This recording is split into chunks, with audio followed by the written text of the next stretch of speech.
Dalam modern economy theory, sangat berbeda penggunaannya dengan pemahaman ekonomi yang saat ini difahami dan dijalankan dalam perekonomian kenegaraan yang banyak berlaku di beberapa negara. Misalnya, sebuah negara yang miskin sumber daya alamnya, seperti negara Swiss, maka mereka memerlukan deposit metal berharga sebagai cadangan devisa mereka. Dan apa saja itu cadangan devisanya? Apa aja country reserve-nya? Yaitu dolar, surat berharga, juga logam mulia seperti emas. Surat berharga, logam mulia, dan cadangan devisa atau foreign exchange reserve-nya itu adalah kunci kekuatan ekonomi sebuah negara. Kalau di negara kaya deposit SDA-nya atau sumber daya alamnya seperti Rusia, Amerika, maka berbeda cara pengelolaan ekonominya. Mereka, negara-negara yang memiliki SDA tadi, sumber daya alam, bisa jadi money creator berbasis aset mereka, berbasis cadangan minyak bumi mereka, cadangan gas mereka, semua bisa diterbitkan surat berharga dalam tanda petik. Sama seperti kita, Indonesia. Kita kalau Kementerian ESDM-nya kreatif, ya buatlah reserve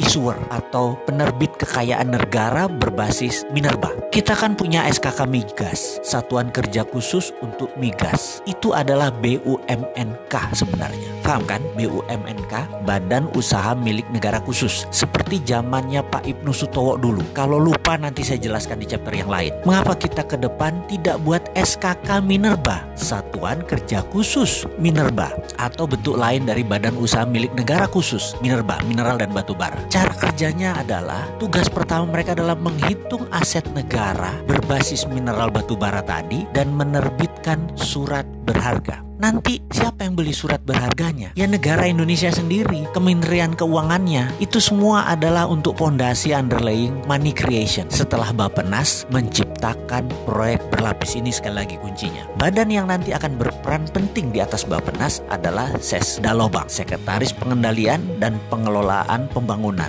langsung di bawah Presiden, semacam inspektur jenderalnya Presiden zaman Repelita dulu. Tujuannya apa itu semua? Sekali lagi, kita kan ingin bebas dari berhutang ala didikan IMF, betul kan? Maka ubah cara berpikir ekonominya, pakai modern economy theory, yaitu negara yang mempunyai sumber daya alam berbeda cara bekerjanya dengan mereka yang tidak punya sumber daya alam. Kita kok sekarang mikirnya bertindaknya seperti negara miskin, cari hutangan. Itu kuno. Kita kufur nikmat kalau kayak begitu. Sumber daya alam yang kita pakai dan bukan dieksploitisir ya, bukan digali, dijual, diproduksi, bukan. Asetnya itu didiamkan. Gunakan nanti buat anak cucu kita. Sekarang hanya dipakai untuk underlying money creator. Manfaatkan derivatnya, yaitu penggunaan uangnya menjaminkan deposit SDA tadi. Kalau sekarang kita mau punya devisa cepat selain SDA, yaitu dolar misalnya, undang semua negara di dunia ini yang tidak punya sumber daya alam yang besar seperti India, Cina, negara-negara Melanesia. Ada lebih kali 100 negara di dunia ini yang tidak punya sumber daya alam seperti Indonesia. Kita terbitkan surat berharga berbasis mineral Indonesia tadi.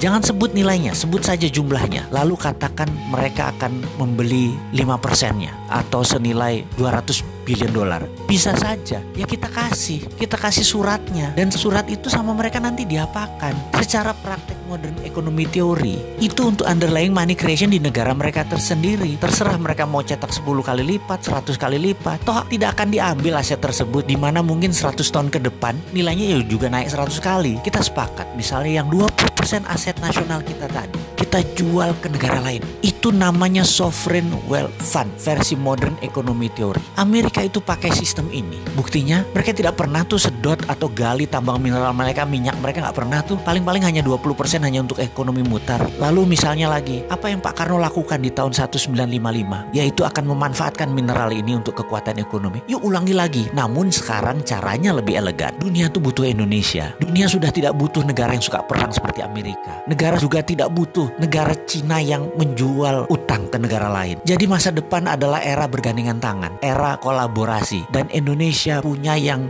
dibutuhkan untuk bergandengan tangan. Indonesia punya mineral berharga.